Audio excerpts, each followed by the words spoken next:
নমস্কার, শুভ সকাল সবাইকে। কেমন আছো তোমরা? আমি ভালো আছি। আজকে যে রেসিপিটা করব তার জন্য কড়াইতে প্রথমে তেল দিয়ে দিলাম। এবার আমি নুন হলুদ মাখিয়ে রেখেছি চিংড়ি মাছগুলো ভালো করে ধুয়ে এটা ভেজে নেব।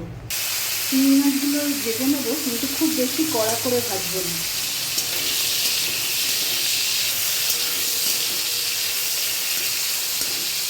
এইদিকে আমি এগুলো সাদা সাদাগুলো হচ্ছে গাঠি, এগুলো খোসা ছাড়িয়ে কেটে নিয়েছি, তার সঙ্গে আলু। চিংড়ি মাছগুলো ভাজা হয়ে গেছে, এবার তুলে দিই। এবার একটু গোটা জিরে ফোড়ন দিয়ে দিচ্ছি। এবার গাঠি আর আলুটা দিয়ে দেবো।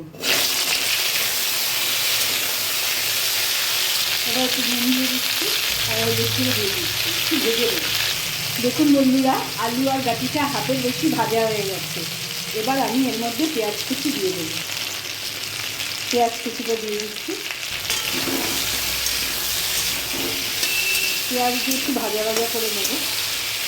পেঁয়াজটা অল্প ভাজা হয়ে গেলে তারপরে টমেটোটা দিয়ে দেবো। টমেটোটা দিয়ে দিয়েছি, এটা ভাজা ভাজা করে দেবো, একটু ঢেকে দেবো। ঢাকনাটা খুলে দেখে নিচ্ছি। দেখুন বন্ধুরা, পেঁয়াজটা অনেকটা ভাজা ভাজা হয়ে গেছে। আর 1 মিনিট মতন ভেজে নেব। একটা বাটির মধ্যে আমি কাশ্মীরি লঙ্কার গুঁড়ো, জিরের গুঁড়ো, ধনের গুঁড়ো এগুলো একটু জল দিয়ে মিক্স করে নেব।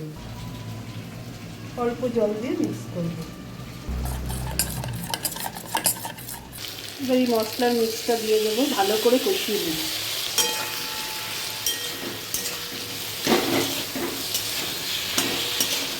গুঁড়ো মশলাটা একটু জল দিয়ে গুলে নিলে তাহলে মশলাটা পুড়ে যায় না আর ভালোভাবে রান্নাটা কষানো হয়। যতক্ষণ না তেল ছাড়ছে আমরা ভালো করে নেড়ে এটা কষিয়ে নেব। দুটো কাঁচা লঙ্কা দিয়ে দিচ্ছি। আপনারা যদি বেশি ঝাল খান তাহলে আরও 2-3টে লঙ্কা দিয়ে দেবেন। এবার অল্প চিনি দিয়ে দিচ্ছি।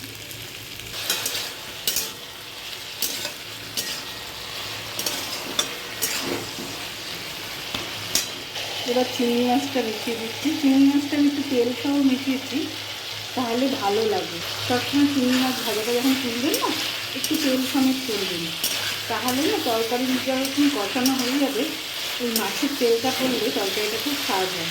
দেখুন বন্ধুরা, মাছ ভাজার তেলটা তুলে রেখে তরকারিটা খুব সুন্দর অল্প হয়ে গেছে।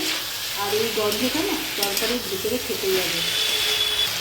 আর যদি চিংড়ি মাছ ছাড়া কেউ করেন তাহলে পেঁয়াজের সঙ্গে আপনারা রসুনটাও দেবেন, তাহলে খেতে খুব ভালো লাগে।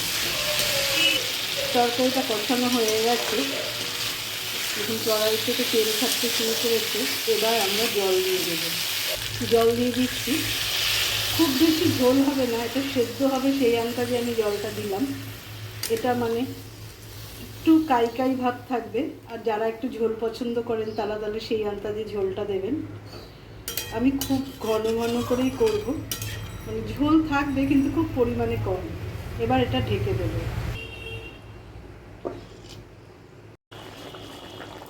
দেখি বন্ধুরা সেদ্ধ হয়েছে কিনা।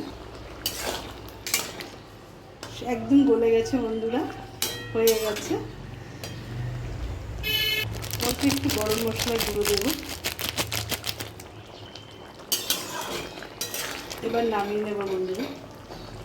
কেমন হয়েছে বন্ধুরা জানাবেন, কমেন্ট করবেন, লাইক করবেন। আপনাদের সবাইকে আর একবার ধন্যবাদ দিচ্ছি যারা আমার চ্যানেলটা দেখছে যখন যা ইচ্ছে। তাদেরকে অনেক ভালোবাসা। আপনারা ভালো থাকবেন।